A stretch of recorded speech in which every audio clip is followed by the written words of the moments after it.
The earth trembles as Demeter, goddess of agriculture, discovers her beloved daughter Persephone is missing. Her anguished cries echo across Mount Olympus, shaking the very foundations of the divine realm. Demeter's quest to find Persephone begins, a journey that will reshape the world of gods and mortals alike. Demeter, with her golden hair adorned with poppies and sheaves of wheat, races across the land in her chariot pulled by twin dragons. She searches tirelessly, day and night, her torch blazing through darkness. As she passes, flowers wilt and crops shrivel, mirroring her growing despair. The goddess visits every corner of the earth, from the highest mountain peaks to the deepest valleys. She questions every god, spirit, and mortal she encounters, but none can, or will, reveal Persephone's fate. Helios, the all-seeing sun god, finally takes pity on Demeter and shares the truth. Hades, lord of the underworld, has taken Persephone to be his bride. Rage and grief consume Demeter. She abandons her duties, allowing a terrible famine to grip the world. The once fertile earth turns barren and cold. Leaves fall from trees, never to return. Rivers run dry, and the land becomes a desolate wasteland. Humans and animals alike suffer, their cries for help reaching the throne of Zeus on Mount Olympus. Zeus, troubled by the suffering below and the disruption to the natural order, sends messengers to plead with Demeter. But she remains unmoved, vowing that nothing will grow on earth until her daughter is returned. The king of the gods realizes the gravity of the situation. Without Demeter's blessings, all life on earth will perish, leaving no mortals to worship the gods. In her wanderings, Demeter comes to Eleusis, disguising herself as an old woman named Doso. She's taken in by the royal family of King Celeus, who ask her to nurse their young son Demephon. Demeter agrees, seeing in the child a chance to focus her maternal instincts. By day, Demeter cares for Demephon with tender affection.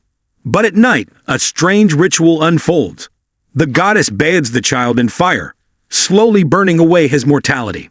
She intends to make him immortal, a gift to repay the family's kindness. However, one night Queen Metanira walks in on this secret rite. Horrified, she screams, breaking Demeter's spell. Angered by the interruption and the mortal's lack of trust, Demeter reveals her true divine form. The palace is filled with blinding light as the goddess stands tall, her beauty and power overwhelming. She chastises the humans for their short-sightedness, lamenting that Demephon will now remain mortal and eventually die. Yet moved by the family's devotion and hospitality, Demeter doesn't punish them. Instead, she commands them to build a great temple in her honor. She promises to teach them sacred rites that will bring comfort in life and hope for what lies beyond death. These will become the famous Eleusinian mysteries, one of the most important religious cults in the ancient world. As Demeter instructs the people of Eleusis, the divine search for Persephone continues. Hermes, the swift-footed messenger god, is dispatched to the underworld. He finds Persephone seated beside Hades on a throne of ebony, looking pale but regal in her new role as Queen of the Dead. Hermes delivers Zeus' command. Persephone must return to the world above. Hades, reluctant to lose his bride, but unable to defy his brother Zeus, agrees on one condition. He offers Persephone a pomegranate, the fruit of the underworld. Innocent, or perhaps resigned to her fate, Persephone eats 6 seeds. This simple act seals a complex fate. By consuming the food of the underworld, Persephone is now eternally bound to Hades' realm. She cannot leave it completely or forever. A compromise is reached. Persephone will spend part of each year in the underworld with Hades, and the rest above with Demeter. When Hermes returns with this news, a great council of the gods convenes on Mount Olympus. The divine beings argue and debate, weighing the needs of the earth against the laws of the underworld. In the end, Zeus's decree stands. Persephone will divide her time between 2 worlds. Demeter is overjoyed to be reunited with her daughter, even if their time together is now limited. As Persephone emerges from the underworld, flowers bloom beneath her feet.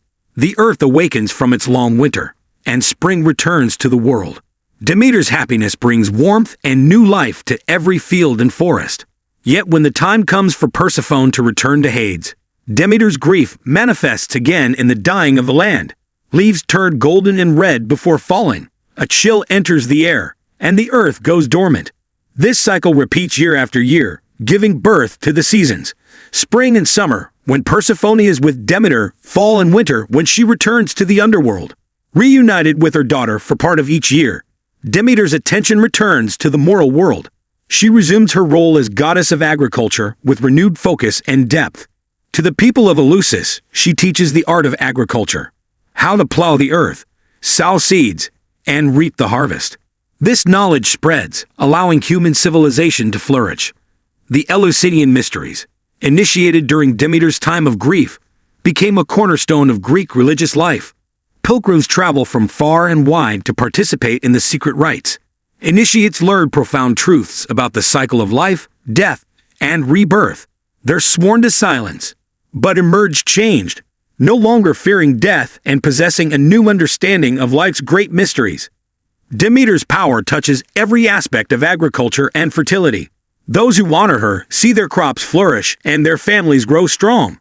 Her blessing can turn barren land into lush fields, and a single seed blessed by her can feed a village. But her wrath is equally potent. Those who slight her or damage her sacred spaces face terrible punishment. One such tale is that of King Erysichthon of Thessaly. Greedy and irreverent, he orders his men to cut down trees in a grove sacred to Demeter, intending to use the wood to build a feast hall. Ignoring the warnings of his men and the strange sounds emanating from the trees, Erysichthon persists until the largest oak falls. Demeter's retribution is swift and terrible. She curses Erysichthon with insatiable hunger. No matter how much he eats, he's never satisfied. He consumes feast after feast, depleting his kingdom's stores. Driven mad by hunger, he sells all he owns, even his own daughter, to buy food. In the end, Erysichthon is reduced to feeding on his own flesh, a gruesome warning to any who disrespect the goddess of abundance. Not all of Demeter's interactions with mortals are so grim. She's known to wander the earth in disguise, testing the hospitality of humans. Those who welcome the stranger into their homes often find their kindness repaid 1,000-fold.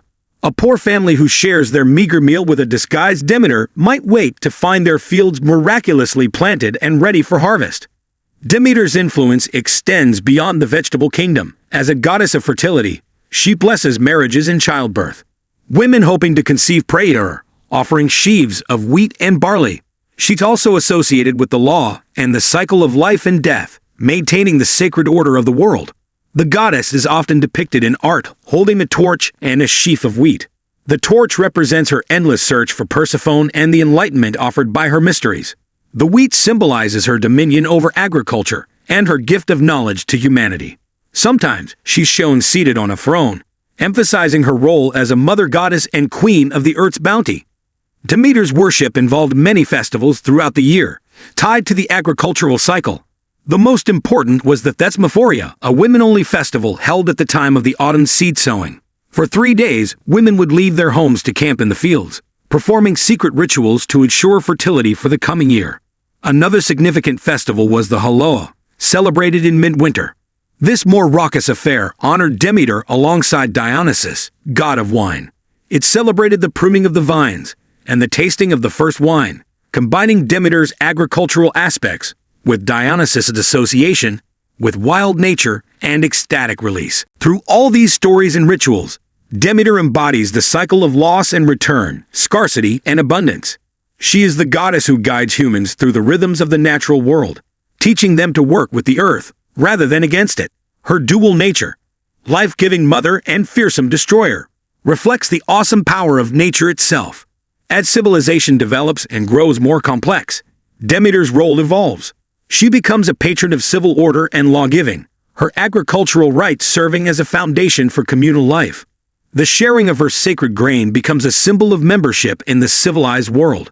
Yet even as cities rise and technology advances, humans remain dependent on Demeter's favor. Farmers still murmur prayers as they plant their crops. City dwellers make offerings at her temples before meals. The changing of the seasons remains a constant reminder of Demeter's power and the eternal cycle she oversees. In the great tapestry of Greek mythology, Demeter stands as a pivotal figure. Her story intertwines with those of the greatest Olympian gods and touches the lives of countless mortals.